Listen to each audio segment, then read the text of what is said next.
Do you think you need to break the bank to eat well in Bilbao? Well, think again. I'm going to show you how we ate some of the best food in the city for less than €50 per person per day.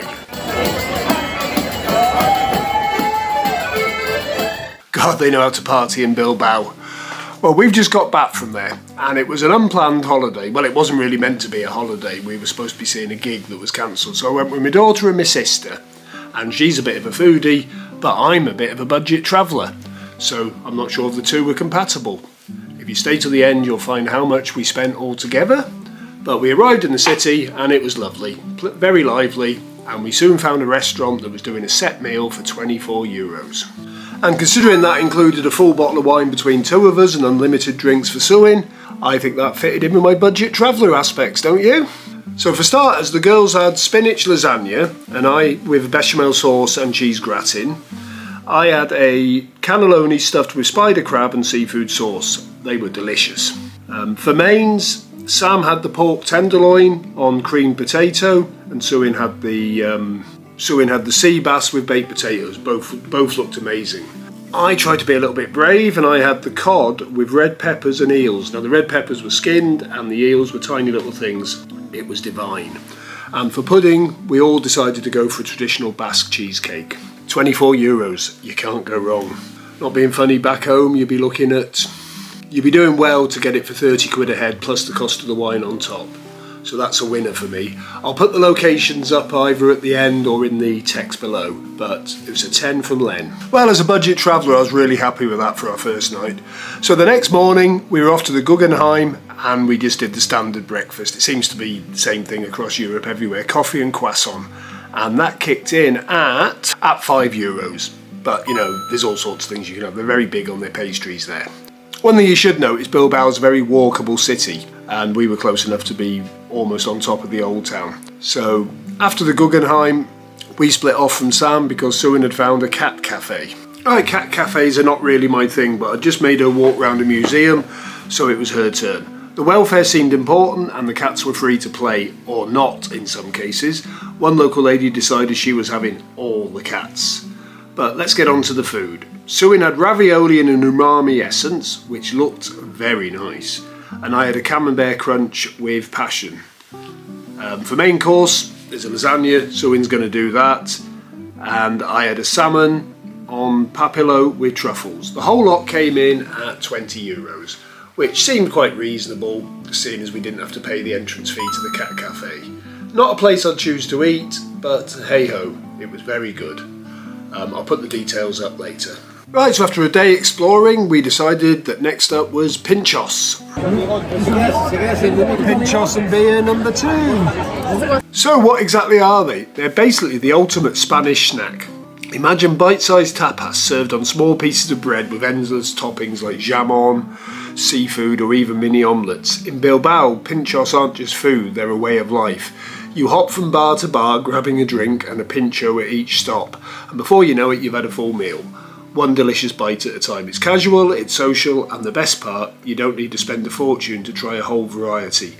My personal favourite are the olives with anchovies on a piece of bread, because I just absolutely adore anchovies. Now, it's actually quite hard to price this because you tend to have a drink and 1 or 2 Pintxos. So I would say a drink and 2 Pintxos because we were trying to try as many as we could.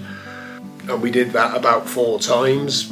Maybe more drink in one, maybe more Pintxos in another. So I would say we spent about €28 to have had a full meal. We may have gone way more because we ended up in a bar, there was singing.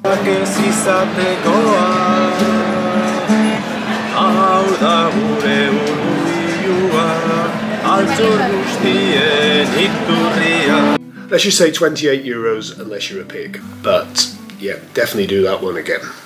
I could have quite happily eaten Pintxos for the rest of the holiday, but that wouldn't have been very adventurous of me. So the next day, after a standard Spanish continental breakfast, this one cost €1 more because it had cheese and ham in it as well, so that was €6.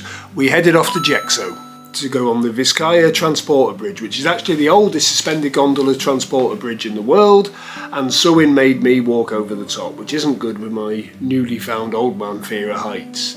And then she hit me with a further revelation about her favourite food of the trip. What is the highlight of your holiday? This. And what is it? Maxibon. Maxibon. So we've come halfway around the bloody world for you to get a Maxibon. Halfway around the world? Well, figuratively. Maybe I need to have Maxibon before we leave. Ambitious. Where did you last have one? Producing. In where? Producing in Spain. Have you not had one in the UK since? I want it in the UK, but like anywhere sounds nice. I of course was devastated because we could have just filled her up with cheap ice cream the whole time. But she's got a soft spot for these.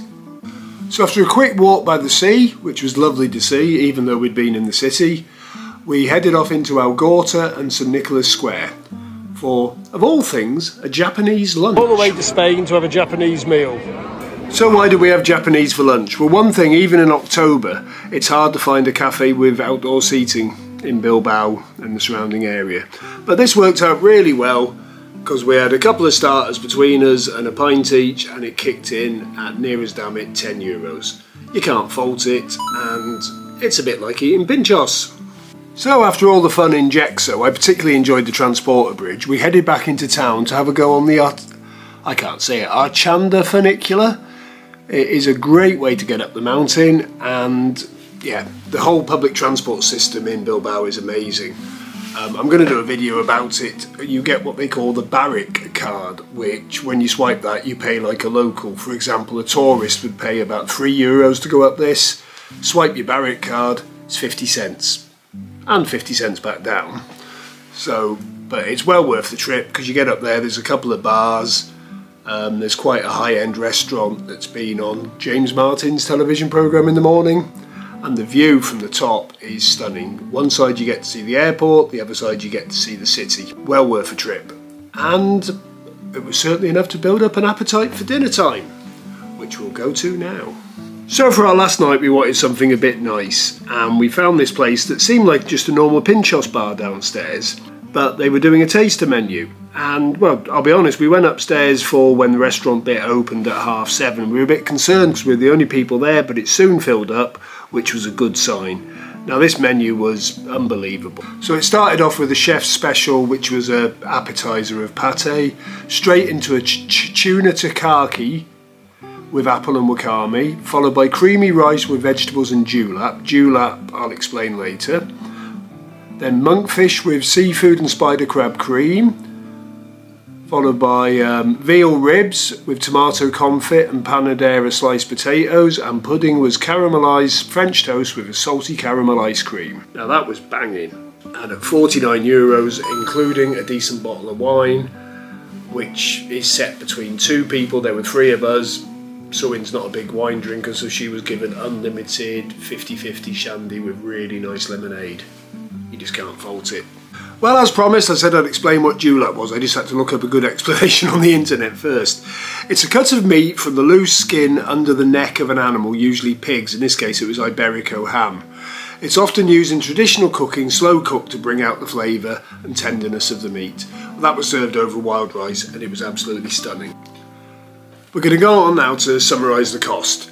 It came in at €142 per person, which is £118 or $153 US. So it's not a lot when you consider that on the first night that included wine, on the last night it included wine, on the Pintxos night I was pricing that to include the beers we had, and on the Japanese lunch that also included a beer.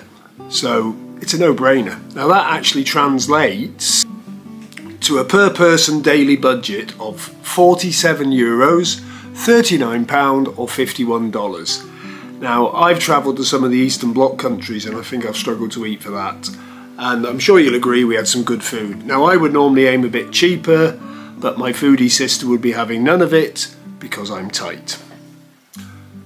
So I'm going to now go into the locations of the restaurants that we went to. Well, first up is Restaurant Caldera Pecco, where we had the 3-course meal for €25. That's in the Old Town. Next up is the Cat Cafe, and that is just outside the Old Town, and that was quite interesting. Next up is Nico in Jexo, where we had the Japanese. That was absolutely lovely. And finally, it's Restaurant Lorena, where we had the taster menu. That really was the highlight of the trip for us, and totally found by accident. Well, I hope you've enjoyed this brief tour through the restaurants of Bilbao. We certainly did, and they were fantastic. If any of you are going, I'd certainly recommend the three or four that we went to. Cat Cafe, obviously only if you're into cats, but otherwise we had a fantastic time. If you want to know how much we paid, I've put a video up for that, or you can look at my Bilbao list in the end credits. Thanks ever so much for watching, and we'll see you soon.